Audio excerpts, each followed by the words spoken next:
Selamat pagi pemirsa, apa kabar Anda di pagi hari ini? Senang sekali saya Heri Orun kembali menjumpai Anda dalam Berita Papua. Sejumlah informasi pilihan dan teraktual disiapkan tim redaksi kami. Berikut 3 berita utama kami sajikan untuk Anda.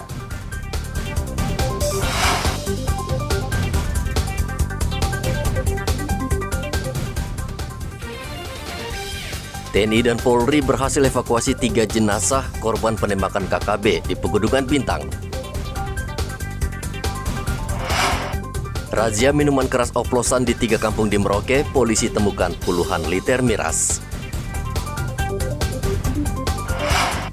KPU sosialisasikan pemilu serentak di perbatasan Papua New Guinea.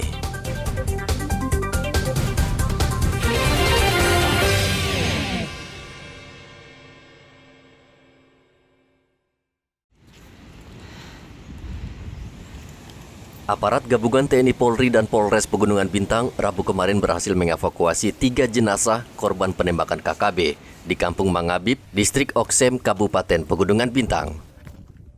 5 November lalu KKB menyerang 6 pengemudi ojek di daerah ini, 3 diantaranya meninggal dunia, yakni La Usu, La Aman, dan La Ati. Ketiga jenazah saat ini disemayamkan di RSUD Oksibil. Kapolres Pegunungan Bintang AKBP Cahyo Soekarnito mengatakan pelaku penembakan diduga kelompok kriminal bersenjata KKB pimpinan Nason Mimin. Ia sudah memerintahkan anak buahnya untuk meningkatkan patroli dan mengantisipasi serangan kelompok tersebut. Dari hasil olah TKP diindikasikan bahwa salah satu korban mengalami luka tembak di kepala. Barang bukti yang ditemukan di TKP diantaranya 3 unit sepeda motor milik korban,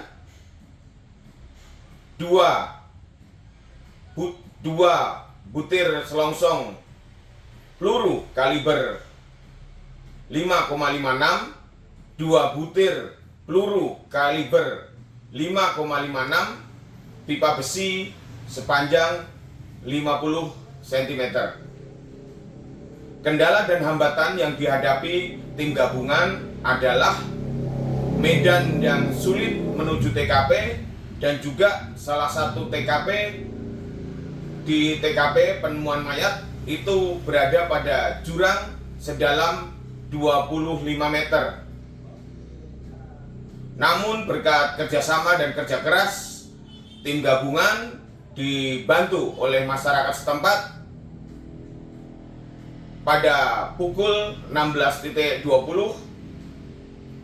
semua korban telah berhasil dievakuasi dan dibawa ke Rumah Sakit Umum Daerah Oksibil Kabupaten Pegunungan Bintang. Rencananya ketiga jenazah akan dievakuasi ke Jayapura dan selanjutnya diterbangkan ke Kendari untuk dimakamkan di kampung halaman masing-masing. Lokasi penyerangan terhadap para 6 tukang ojek terjadi di sekitar lokasi pembakaran alat berat milik PT DHR yang dilakukan KKB pada bulan September lalu. Dari Pegunungan Bintang, Papua Pegunungan, Hendra melaporkan.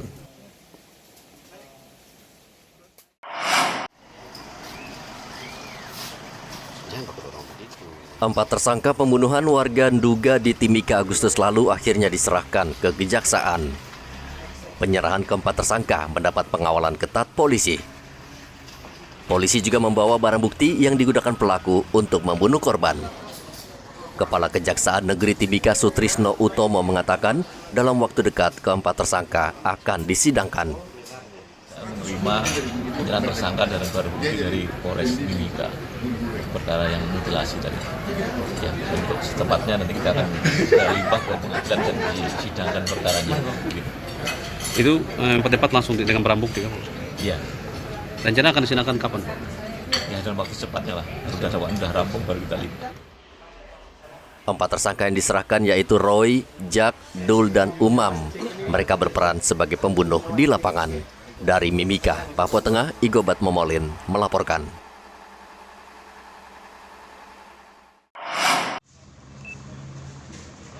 Menjelang Natal dan Tahun Baru, Polres Merauke memperkirakan potensi kriminalitas meningkat, seperti penjamretan dan penipuan melalui media sosial. Untuk itu, Polres Merauke sudah menyiagakan anggota untuk mengamankan dan membantu warga yang menjadi korban. Polisi juga menghimbau warga agar lebih waspada saat mengambil uang dalam jumlah besar di ATM atau bank yang sebaiknya meminta pengawalan polisi. Menghimbau ya kepada seluruh segenap masyarakat kiranya lebih berhati-hati ya, menjaga keselamatan ya, baik diri pribadi maupun kepada keluarga dan semua masyarakat.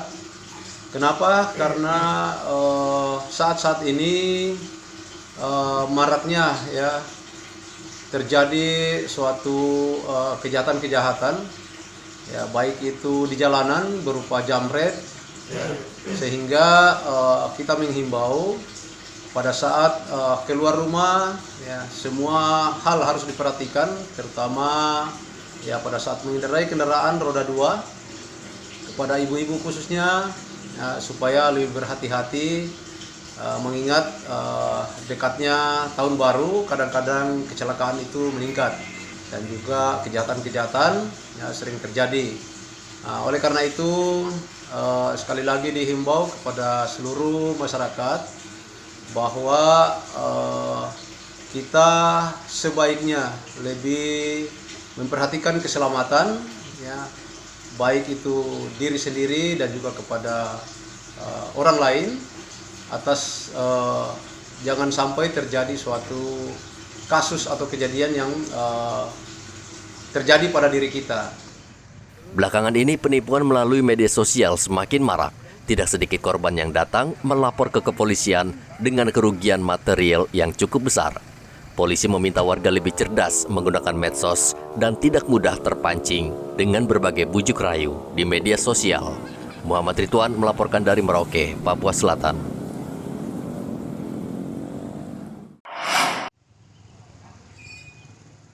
Polsek Merauke Kota gencar melakukan razia minuman keras oplosan yang banyak beredar di Merauke. Miras oplosan kerap menjadi pemicu tindak kriminal dan kecelakaan lalu lintas akhir-akhir ini. Razia miras lokal Rabu kemarin dilakukan Kapolsek Merauke Kota bersama anggotanya dan tentara di 3 kampung di distrik Semangga. Petugas menyita miras lokal jenis Sopi dan Sageru yang biasa dibeli warga untuk merayakan Natal dan Tahun Baru. Di mana kami mendapatkan 2 tempat Sagero minuman lokal di pohon kelapa, yang dimana kami mendapatkan 3 gen. Jadi terdiri dari masing-masing gen itu terdiri dari 5 liter. 5 liter, jadi totalnya semua 15 gen. Kami langsung memusnahkan di tempat, termasuk disaksikan oleh pemiliknya langsung. Babinsa di kampung lokal tersebut sudah memberikan himbauan-himbauan juga kepada masyarakat bahwa dalam menjelang Natal dan Tahun Baru untuk meminimalisir adanya orang mabuk, menekan tindak pidana kriminalitas, maka kami dari TNI maupun Polri melakukan upaya preventif di mana kami melakukan razia minuman lokal dan langsung kami dapati dan langsung kami musnahkan di tempat. Puluhan liter Sopi dan Sageru yang disita langsung dimusnahkan di lokasi sesuai dengan kesepakatan pemiliknya. Polisi akan kembali merazia 3 kampung bila masih ada warga yang membandel, membuat dan menjual miras oplosan. Muhammad Ridwan melaporkan dari Merauke, Papua Selatan. Atau yang mewakili. Ratusan nelayan dan pengusaha kapal mengeluhkan proses perizinan yang lama dan berbelit ketika harus mengurus izin operasional kapal di sejumlah instansi berwenang. Nelayan juga mengeluhkan sulitnya mereka mendapatkan BBM ketika harus melaut mencari ikan akibat kuota atau jatah BBM kerap habis. Mereka mengatakan jatah BBM untuk nelayan sangat kurang sehingga tidak mencukupi. Poin terkait dengan aktivitas nelayan, terutama pemilik kapal ini kan kapal awal ketika dibangun terkait dengan dokumen. Dokumen ini kadang kita mungkin kapal sudah siap operasional, tetapi dokumen sangat terlambat. Itu satu poin. Kelancaran apa yang sebenarnya kita dapat di sini, Bapak? Kita pertama-tama kita mau keluar jam 12 malam baru ambil SPP. Betul nggak tidak, teman-teman? Betul. Yang kedua, kita mau tunggu kita punya minyak Nanti 1 bulan ke depan dulu baru kita dapat, kita punya. Baru itu cuma dapat 2 ton 200. Apa yang kita mau keluarkan di sana, Bapak? Kita mau mencari di sana cuma 2 minggu saja dengan 2 ton itu. Buat apa kita mau mencari? Baru biaya sekarang tambah hari tambah banyak. Betul kan tidak? Di sini bukan Bapak Samo ini, tapi saya ini dari kecil hidup dengan asli nelayan, jadi saya itu tahu, Bapak. Mohon maaf, Bapak. Pemkab Merauke berjanji akan mempermudah dan memperpendek birokrasi yang menyulitkan nelayan di Merauke, termasuk menambah kuota BBM yang akan diusulkan ke Pertamina agar nelayan bisa mencari ikan tanpa khawatir kehabisan BBM. Muhammad Ridwan melaporkan dari Merauke, Papua Selatan.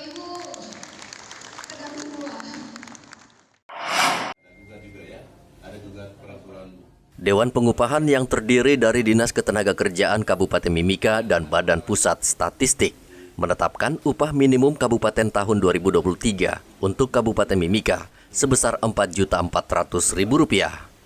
UMK ini lebih besar dari UMK Kabupaten Mimika tahun 2021 atau mengalami kenaikan sebesar Rp370.000. Hasil keputusan Dewan Pengupahan ini akan disampaikan kepada seluruh pelaku usaha yang memiliki badan hukum untuk ditetapkan. Kendati demikian, UMK yang ditetapkan masih bersifat umum. Berbeda dengan upah minimum sektor kabupaten atau UMSK, di mana sistem pengupahan akan dibahas serikat pekerja di masing-masing sektor bersama pemilik usaha. Ketua Serikat Pekerja Mimika Agus Patiung mengatakan, penetapan UMK baru kabupaten sangat membantu pekerja karena mengalami kenaikan yang cukup besar. Berarti di sekarang ini dari 9,15% itu ada kenaikan setelah dikonversi sebanyak Rp378.200. Saya ulangi, Rp370.829. Artinya menurut kami ini angka yang kami juga sangat puas. Karena melihat angka ini, maka kami bisa mengatakan bahwa kalau di pekerja pertambangan sektor kimia energi pertambangan di area PT Freeport, sebenarnya upah minimum tingkat kabupaten ini rata-rata sudah di atas. Tapi ini lebih memproteksi kepada pekerja buruh yang sebenarnya yang di luar daripada sektor tambang, karena ini berlaku untuk semua di tingkatan Kabupaten Mimika. Jadi para pekerja buruh yang ada di kabupaten ini menurut kami harusnya bersyukur ketika ada kenaikan signifikan di angka ini. SPSI berharap UMK baru ini segera disosialisasikan kepada para pelaku usaha agar bisa diterapkan. Dan SPSI Kabupaten akan terus mengawal penerapan UMK baru. Dari Mimika, Papua Tengah, Igobat Momolin melaporkan.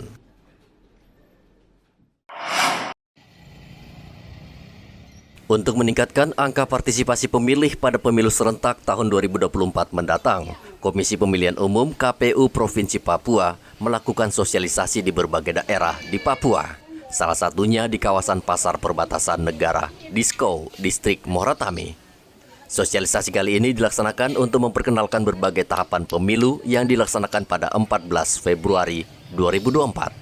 Di mana tadi kita sudah lakukan sosialisasi door to door kepada semua penjual yang ada di pasar perbatasan. Kita menyampaikan tentang hari dan tanggal pemilu, yaitu 14 Februari 2024. Nah, banyak yang baru tahu, banyak yang sudah pernah memilih dan belum tahu tanggalnya. Ya puji Tuhan, tadi mereka sudah tahu tanggal pemilihannya, yaitu 14 Februari 2024, yaitu untuk memilih Presiden, Dewan Perwakilan Rakyat Daerah dan Dewan Perwakilan Rakyat, DPR Provinsi dan DPR Kabupaten Kota. Sosialisasi ini ditanggapi positif sejumlah pedagang karena mereka kini bisa memahami proses tahapan pemilu yang memang rumit bagi sebagian awam. Kita untuk memilih untuk selama ini Bapak belum tahu ya? Selama ini belum tahu, tadinya belum tahu karena sudah ada anggota KPU ke sini, jadi saya mengerti pemilihannya bulan berapa, tahun berapa, jadi tahu lah. Sosialisasi tahapan pemilu dilakukan untuk menarik sebanyak mungkin warga negara agar melaksanakan haknya dalam memilih pemimpin negara. Tahun 2019, berdasarkan hasil survei LSI, jumlah golput termasuk paling rendah semenjak Pilpres 2004, yakni sekitar 19%. Audi Rampengan melaporkan dari kota Jayapura, Papua. Standing applause untuk kita yang terbaik. Anak-anak SLB Manokwari dan anak Pulau Mansinam diajak Gubernur Papua Barat Paulus Waterpauw menonton film tegar di bioskop yang mengisahkan perjuangan anak-anak disabilitas meraih cita-cita. Anak-anak itu senang karena kesempatan ini langka. Mereka lebih bahagia lagi sebab usai nonton mereka diajak berbelanja sepatu dan baju baru dari Gubernur sebagai kado Natal.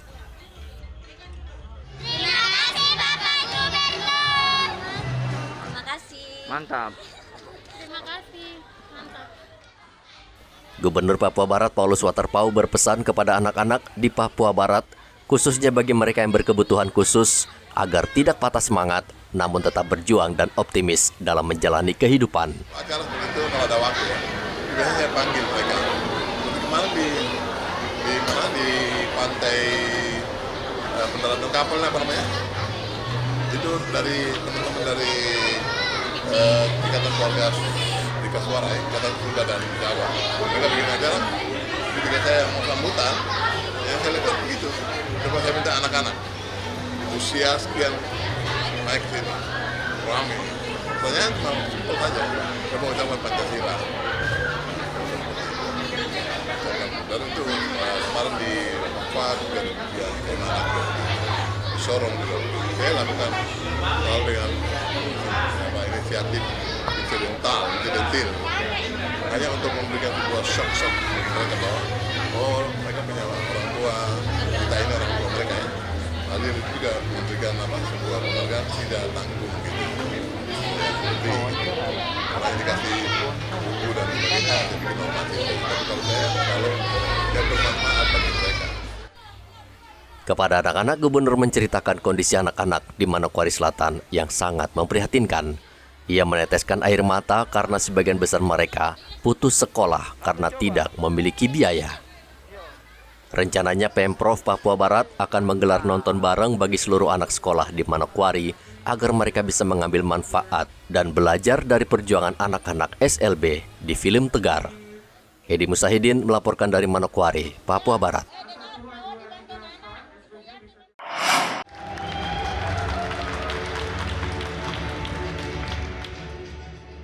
Pemprov Papua Barat menggelar kejuaraan e-sport tingkat provinsi dengan memperebutkan Piala Gubernur Papua Barat yang dilangsungkan di Manokwari. Kejuaraan ini diikuti 4.000 lebih peserta dan akan berlangsung selama sebulan. Gubernur Papua Barat Paulus Waterpauw yang membuka acara ini mengatakan kejuaraan e-sport ini dilangsungkan untuk mempersiapkan atlet cabang olahraga ini untuk PON ke-21 di Sumatera Utara dan Aceh.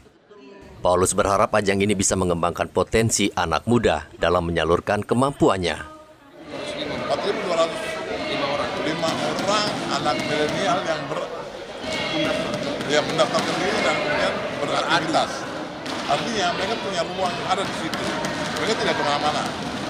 Mereka mungkin mewujud nyatakan kepandaian, kepintaran, kelihayan dan kemampuan mereka.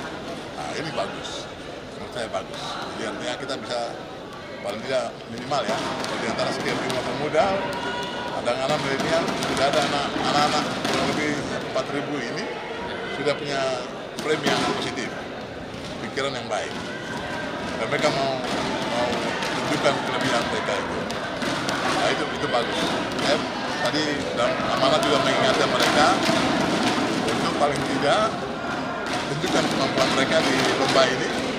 Piala Gubernur kali ini, tapi saya berharap ke depan untuk PON dan event-event besar saya bisa hadir juga, Tuhan saya menyerahkan medali emas bagi mereka. Amin. Karena mereka berhasil mengambil prestasi yang baik. Gubernur ingin anak-anak muda Papua tampil mengharumkan nama daerah di cabang olahraga baru yang berkembang pesat di era teknologi digital. Kejuaraan perdana Piala e-sport ini diikuti anak-anak muda di seluruh Papua Barat sejak 5 November 2022. Saat grand final terpilih 44 tim terbaik yang akan terbagi dalam 4 cabang olahraga, yakni 16 tim PUBG Mobile, 8 tim Mobile Legends, 12 tim Free Fire, dan 8 tim Pro Evolution Soccer yang akan bertanding selama 5 hari.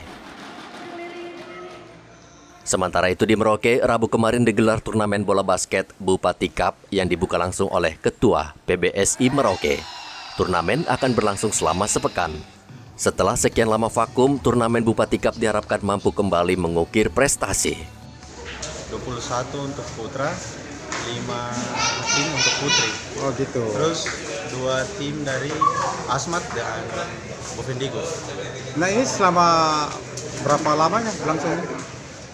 Kurang lebih kita dari tanggal 6 ini terkira sampai tanggal 15. Sistem apa yang digunakan Pak? Sistem setengah kompetisi. Nah apa harapan dari penyelenggaraan Bupati Cup ini? Harapannya apa, seperti apa nantinya? Ya harapannya agar kita Merauke bangkit kembali dengan basket. Karena basket kita sudah agak vakum dari lama, jadi kita berusaha untuk kasih bangkit lagi basket di Merauke lagi.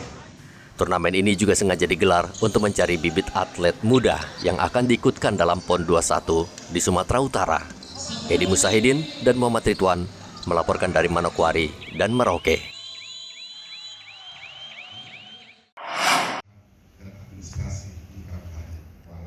Kabupaten Mimika berhasil meraih 3 penghargaan dari Badan Kepegawaian Negara. 3 penghargaan ini diserahkan Rabu kemarin oleh pelaksana tugas Badan Kepegawaian Negara Bima Haryawi Bisana dan diterima pelaksana Bupati Mimika Johannes Retop. Ketiga penghargaan yang diraih Pemda Mimika yakni Special Mention Pilot, Project SIASN, lalu implementasi penerapan manajemen, dan ketiga peringkat 1 penilaian kompetensi. Kami berharap semuanya bisa ikut, karena yang akan diuntungkan adalah PNS, sehingga mereka tidak harus bawa berkas kalau mereka mau.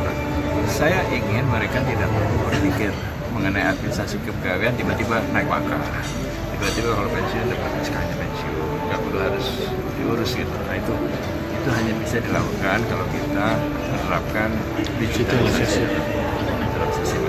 Jadi 3 hal itu yang tadi kami sampaikan kepada Pak Bupati. Ya, sebetulnya kan awardnya banyak, ada 5 kategori. Jadi perencanaan kebutuhan dan mutasi, ada penilaian kompetensi, manajemen kinerja, digitalisasi, dan juga untuk SPK untuk akuntabilitas. Jadi itu banyak sekali. Belum lagi yang special mention.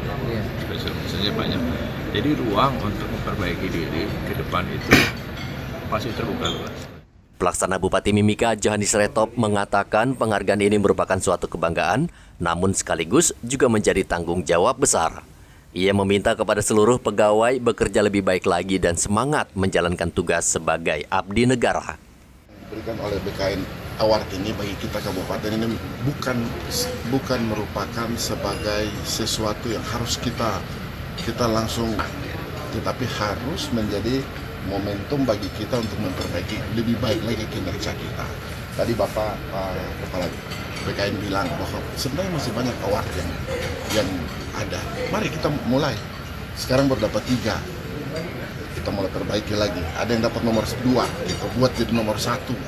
Kemudian yang belum kita dapat ini, kita berjuang untuk memperbaiki segala macam. Saya tadi seperti sambutan saya juga sama seperti Pak Kepala BKN bilang, ke depan kita berharap pegawai-pegawai itu duduk manis saja. Tiba-tiba dia sudah terima, dia punya SK, saya sudah naik pangkat, saya sudah pensiun, saya tidak perlu harus urus segala macam lagi. Ini yang sementara kita lagi perbaiki di dalam sistem digitalisasi kepegawaian kita di Indonesia. Dan saya punya target tahun depan harus semua sudah siap. Begitu, ya. Jadi harus juara 1 dong. Nah, kayak gitu. Kalau tadinya kita tidak dapat, kita harus dapat. Begitu. Itu kurang lebih seperti itu. Mas, yang harus kita rebutkan, tetapi belum banyak juga kita bisa buat.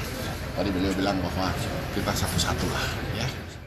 Bupati Mimika berharap dengan penghargaan ini para pegawai dapat merubah pola pikir dan selalu terdepan melayani masyarakat dan tidak terlibat politik praktis. Dari Mimika, Papua Tengah, Igobat Momolin melaporkan. Pemirsa, informasi tadi mengakhiri jumpa kita dalam Berita Papua. Saya Heri Orun mewakili seluruh kerabat kerja yang bertugas mengucapkan terima kasih atas kebersamaan Anda. Selamat pagi, selamat beraktivitas, dan wanyambi.